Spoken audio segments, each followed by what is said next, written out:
వారు ఇక్కడ గెలవాలని ఒక దీక్షతో 7 నియోజకవర్గాలను ఈ జిల్లాను ముఖ్యంగా ఉమ్మడి జిల్లాను కూడా ప్రత్యేకమైన దృష్టి పెట్టడం జరిగింది. సరే మన దురదృష్టం గెలుపోవటంలో అనేటి సహజం జరుగుతుంటే దైవాధీనం అది. కొన్ని సందర్భాల్లో ఇబ్బంది వచ్చినప్పటికీ కూడా ఆ ఇబ్బందిని అధిగమిస్తూ ముందుకెళ్లాల్సిన అవసరం ఉంది. మీరందరూ కూడా చాలా బాగా పనిచేసిండ్రు. మరి ఏదో ఒక సందర్భంలో ఎదుటి వాళ్ళు చెప్పిన అబద్ధాలు ముందుకెళ్ళినాయి. మన గౌరవ హరీష్ రావు గారు ఒక మాట చెప్తారు, నిజం కడప దాటక ముందే అబద్ధం ఊరంతా తిరిగి వస్తుందట. అట్లనే వాళ్ళు చెప్పిన అబద్ధాలు, వాళ్ళు చెప్పిన మాయ మాటలు, వాళ్ళు ఇచ్చిన కమిట్మెంట్స్, వాళ్ళు నెరవేర్చని హామీలు అవన్నీ కూడా ప్రజలకు ఒక్కసారి ముందుకెళ్ళినాయి. ఎందుకంటే చేస్తారో ఏమో అని మనం 2 సార్లు గవర్నమెంట్ ఫామ్ చేసినాం కదా, ఇంకేమన్నా కొత్తగా చేస్తారేమో అనే ఒక నమ్మకాన్ని కలిగించే విధంగా వాళ్ళందరూ కూడా అబద్ధాలు ఆడిండ్రు. అన్ని కూడా సత్యదూరాలు.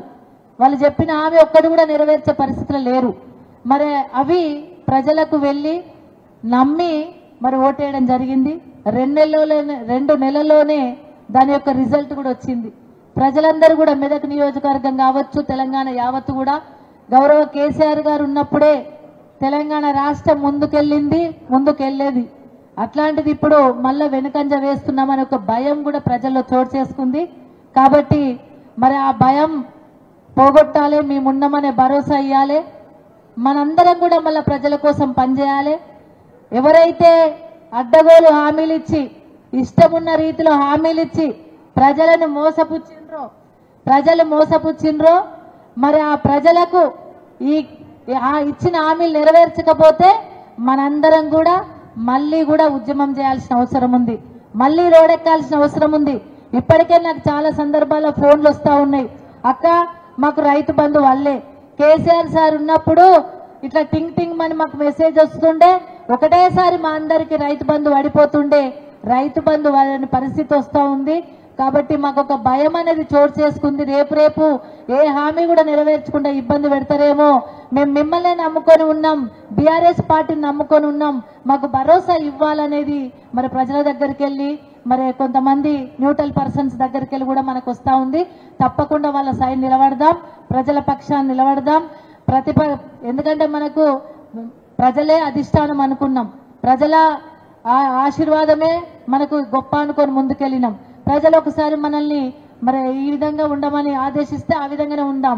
కానీ రేపు మళ్ళీ ఉద్యమం చేసి మా ముందు నిలబడి కొట్లాడాలంటే మాత్రం మనందరం కూడా బరిగీసి తెగించి కొట్లాడి ప్రజల పక్షాన నిలిచి తెలంగాణ రాష్ట్ర ప్రజలకు అన్యాయం జరగకుండా చూసే ప్రతిపక్ష పాత్ర కూడా మనమే పోషించాల్సిన అవసరం ఉంది. కాబట్టి అందరం కూడా మొక్కవని ధైర్యంతో మళ్ళీ ఒక స్పీడ్ బ్రేకర్ గా ఇది భావించి రేపు రాబోయే కాలంలో మంచి రోజులు తెచ్చుకునే విధంగా మనందరం కూడా కష్టపడి పనిచేయాల్సిన అవసరం ఉంది.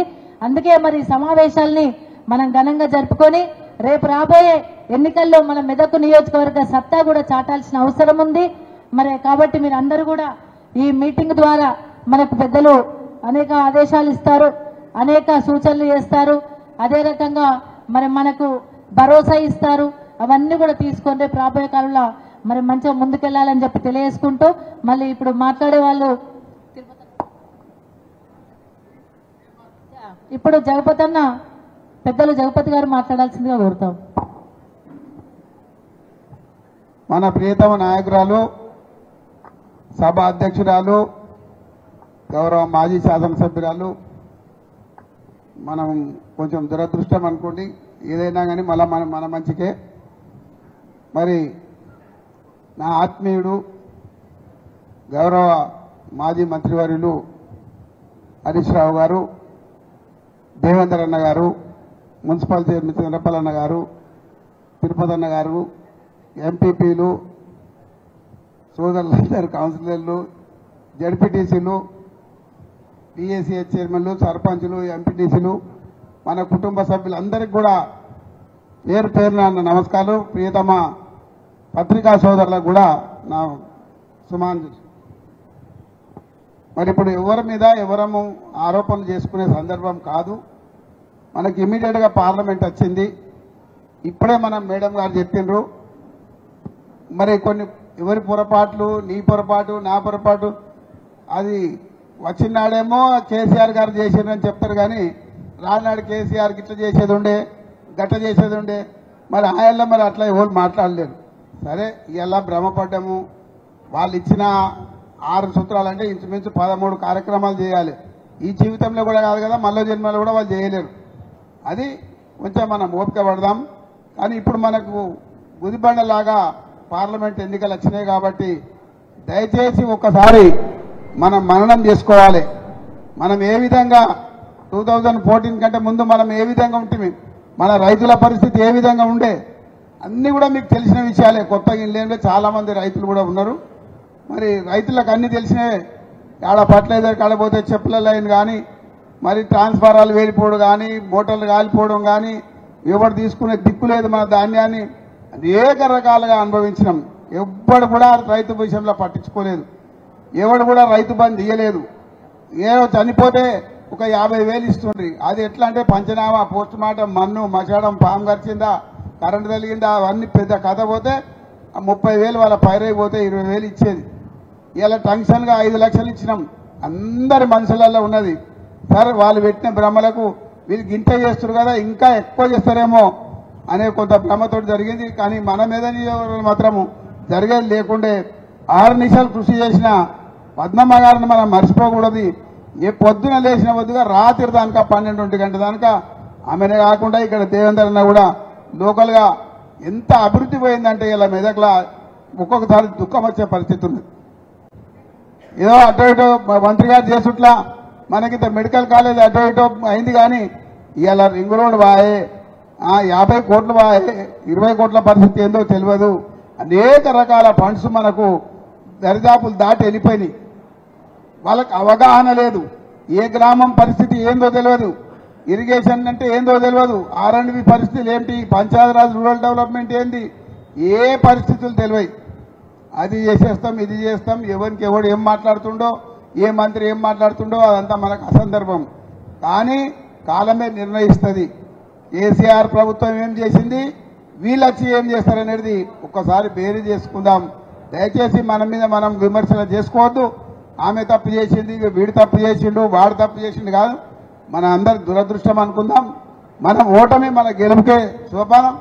ఈరోజు మన పార్లమెంట్లో 6 నియోజకవర్గాలు గెలిచి మనం ఒక్కటి గెలవలేదు. ఒక 8 రోజులు అన్నమే బంద్ చేసినాం. మేమైతే ఎందుకు ఓడిపోయినామంటే పరిస్థితికి అట్లా కొంత ఏవో కారణాలు, నాది కూడా తప్పు ఉండొచ్చు, నీది కూడా తప్పు ఉండొచ్చు. ఎవరి తప్పులో బారలు ఎవరి మీద ఎవరు మనం ఎత్తేసుకొని మాట్లాడుకునే అవసరం లేదు. ఇక్కడ మనం జరిగిన దాన్ని మర్చిపోయి మళ్ళీ దివ్యనీకృత ఉత్సాహంతో మనం చేసిన ప్రగతి ఉన్నది, మనం చేసిన అభివృద్ధి ఉన్నది, మనం చేసిన సంక్షేమం ఉన్నది, మనం చేసిన ఆహార నిశలు. మన మంత్రి గారిని చూసుకోండి.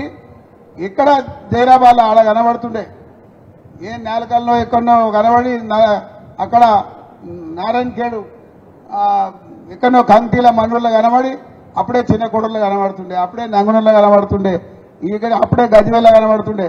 ఇంత 6 నిమిషాలు కష్టం చేసి మనం మరి ఎక్కడ ఏ ప్రాబ్లం వచ్చినా వెంటనే ప్రతి కార్యకర్తకు పొద్దున్న లేచిన వద్దుగా ఇంటికాడ ఉంటే కూడా కొన్ని వేల మంది వస్తే కూడా అందరికీ సమాధానం చెప్పి అందరికీ కూడా ఓదార్పు చేసి అన్ని పనులు చేసి యానని ఒక పని కాకపోవచ్చు, దాని సందర్భం వేరు. ఒక కుటుంబంలో ఉన్న యజమాని కూడా మరి కొన్ని కార్యక్రమాలు పిల్లలకు అడుగుతాయి కాకపోవచ్చు. కానీ ప్రతిదీ కూడా దాన్ని భూతద్దంలో చూపెట్టుకుంటా చాలా వరకు మనం మోసం చేయడం జరిగింది. దయచేసి గ్రామాలలో పోయిన తర్వాత చర్చ పెడదాం. ఇప్పుడు ముందట మనకు ఒకటి వస్తుంది కాబట్టి దాన్ని దృష్టిలో పెట్టుకుందాం. ఇంకా పార్లమెంట్ తర్వాత ఇంకా వాళ్ళ బతుకనేదే అసలు ఊర్లలో తిరగని పరిస్థితి. మనం నిన్న మొన్నటిదానికి ఎలక్షన్లో తిరిగినాం మన ప్రజాప్రతినిధులం. ఈ రోజు చూసుకోండి వాళ్ళ పరిస్థితి ఏమవుతుందంటే పార్లమెంట్ ఎన్నికల తర్వాత వాడు ఏమి చేయరు. అది మీరు చూసుకోండి. మనంతలో మనం ఎందుకందాం, మనం చూసిన తర్వాత మీకే అర్థమవుతుంది. దయచేసి ఇక మర్చిపోండి. మనదేమైనా మనస్పర్ధలు ఉంటే కూడా తీసేయండి. మనం ఈ జెండా కింద ఉన్నాం. కేసీఆర్ అటువంటి నాయకత్వము ఇక్కడ కాదు, ఈ ప్రపంచంలోనే లేడు. ఎందుకంటే నేను చిన్నప్పటి నుంచి ఆయన వెంబడి ఉన్నా కాబట్టి చెప్తున్నా. అంత మేధాశక్తి గల వ్యక్తి, సామాన్యమైన వ్యక్తి కాదు. మీరు అనుకుంటున్నారు అదే ఆయన బక్కగున్నాడు, ఇట్లున్నాడు, అట్లున్నాడు. ఆయన తెలివి ముంగట ఎవరి ప్రపంచ జ్ఞానం ఉన్నది ఆయనకు. ఆయన చాలా పుస్తకాలు చదివిండు. అనేకం అనుభవించిండు, కష్టాలు చూసిండు. ఏది ఒక్కొక్క నాడు తిండి లేకుండా కూడా ఉన్న దినాలు కూడా ఆయన ఉన్నాయి. చాలా కష్టపడి ఉద్యమాల్లో కూడా మేము కూడా ఆయన వెంబడ పోలేదు, మేము కూడా చాలా బాధపడ్డాం. కానీ మరి ఏది చెప్పినా కూడా ఆయన ఒక్కడే ఏక వీరునిగా పోయి మనందరినీ కుల సంఘాలను మనను అందరిని కలిపి మా అందరిని కూడా కలిపి ఒక మంచి బంగారు బాట వేసే పరిస్థితులలో మనం కొంచెం ఏదో పొరపాటు జరిగింది. ఆ పొరపాటుకు మనకేం బాధించవలసిన అవసరం లేదు. దయచేసి ఇక్కడ అందరం మంచి నాయకత్వం ఉన్నది. మీకు ఎక్కడ ఏమున్నా, ఏ పోలీస్ వ్యవస్థ కానీ, ఏ రెవెన్యూ వ్యవస్థ కానీ, ఎక్కడైనా కానీ కూసే అన్న మళ్ళా అయితే ఎక్కడ ఏ ప్రాబ్లం ఉన్నా కానీ లోకల్లో మా వంతుకు మా సహాయ శక్తులు చేస్తాం. దేవేంద్ర మన పద్మమ్మకి చెప్తాము, లేదంటే హరీష్ రావు గారికి చెప్తాం. మనం ఎక్కడికక్కడ పోరాటం చేస్తాం. పోరాటాలు అనేది మనకేం కొత్త కాదు, గ్యారంటీ పోరాటం చేద్దాం. అయితే కొంతమంది పిల్లలు అనుకున్నారు రాముడు పేరు చెప్పి మేము రామునికి వేస్తాం ఓటు అంటే, మేము రాముని మేము పూజించేటోళ్ళం కాదా, మేము హిందువులం కాదా, మేము రాముని పేరు కట్టొద్దని మేము అంటలేము కదా. రాముని కట్టొద్దు అంటలేము, రామాలయం ఉండవలసిందే, అన్నీ ఉండవలసిందే. మేము దేవుణ్ణి కూడా మేము ముక్తం కంపల్సరీ. కానీ మనం రాముడు కట్టింది కాబట్టి రామునికి వేస్తే ఏ విధంగా బీజేపీ ప్రభుత్వం ఇన్ని రోజుల 9 ఏళ్లలో మన రాష్ట్రానికి ఏం చేసిందో ఒక్కసారి లెక్క తీసి చెప్పమనాలి. కిషన్ రెడ్డి గారు ఆయన పేరేందో ఆయన మొన్నదానికి ఉన్న ఆయన అయితే ఒక్కసారి ఆ ఆలోచన కూడా కొంతమంది పిల్లల లోపల ఉన్నది. అది మనుషులకి తీసేయండి. మతతత్వ పార్టీ కాదు, మన లౌకిక తత్వ పార్టీ. మన దాంట్లో క్రిస్టియన్స్ ఉంటారు, ముస్లిమ్స్ ఉంటారు, జైనులు ఉంటారు, బౌద్ధులు ఉంటారు, సిక్కులు ఉంటారు, అందరం ఉంటాం. మనది ఏ పండగ వచ్చినా కూడా గౌరవించినాం. అన్ని రకాల మనం మరి అభివృద్ధితో పాటు మన పండగలను, మన జాతరలను ఈరోజు సమ్మక్క సారక్క దానికి మళ్ళా గులాలు పడుతున్నారు. మనం మొదలే అన్ని అరేంజ్మెంట్ చేసుకున్నాం. విద్యుత్ శక్తి విషయంలో కానీ, ఇటు వ్యవసాయ రంగంగా కానీ అన్ని రకాలుగా మనం అభివృద్ధి చేసుకొని పోయినాం. సరే దురదృష్టం కొంచెం మనం వెంటాడుతుంది. ఏదో తట్టు తగిలింది అనుకుందాం, మళ్ళీ తట్టును సాగబెట్టుకుందాం, మళ్ళీ ఏళ్ళు కట్టుకొని మళ్ళీ దాన్ని ట్రీట్మెంట్ చేసుకొని మళ్ళీ దిగ్వినికృతంగా పరిగెత్తి ముందుకు పోదామని ఈ సందర్భంగా మనవి చేస్తూ, ఎవరి విషయంలో ఎవరు కూడా దయచేసి మనస్పర్ధలు ఉంటే మనసులకి వెళ్ళి తీసేసి ఇక్కడికెళ్ళి తీసేయండి. ఆయన అట్లా చేసిండు, ఈయన ఇట్లా చేసిండు, ఆయన అట్లా చేసిండు, ఈయన మోసం చేసిండు అని గతం వదిలేసేయండి. దయచేసి మన ఏకైక మార్గం రేపు ఢిల్లీలో కొట్లాడాలంటే, ఈ తెలంగాణ కోసం కొట్లాడాలంటే ఖచ్చితంగా బీఆర్ఎస్ ఎంపీలు వస్తేనే కొట్లాడతారు. తెలంగాణలో పోయి అల్లగలుస్తాడు, వాని పేరేమంది బీజేపీ తెలంగాణలో పోయి అల్లగలుస్తారు, మరి కాంగ్రెస్ వాడు పోయి ఇల్లగలుస్తాడు. కానీ గతంలో కూడా మీరు చూసిండ్రు, కాంగ్రెస్ వాళ్ళు ప్రభుత్వం ఉన్నప్పుడు ఏ రోజు తెలంగాణ విషయంలో మాట్లాడలేదు. ఈ రోజు మన ఎంపీలు గలం విప్పి మాట్లాడి కొట్లాడి చేసి తెలంగాణ తెచ్చుకోవడమే కాదు, తెలంగాణకు రావాల్సిన దాని గురించి కూడా ఎన్ని రావాలో దాని గురించి కూడా మనం పోరాటం మన ఎంపీలు చేసిండ్రు. ఎందుకు మన ఎంపీలు కావాలని అడిగితే ఖచ్చితంగా మన తెలంగాణ గురించే కొట్లాడడానికే మన ఎంపీలు కావాల్సిన అవసరం ఉంది. దయచేసి ఒక్కొక్క ఓటును కూడా గతంలో కాకుండా నేనే ఎంపీనని మీరు నిలబడే ప్రయత్నం చేస్తే ఖచ్చితంగా మన ఎంపీ గెలిస్తే మన సమస్యలన్నీ తీరుతాయి.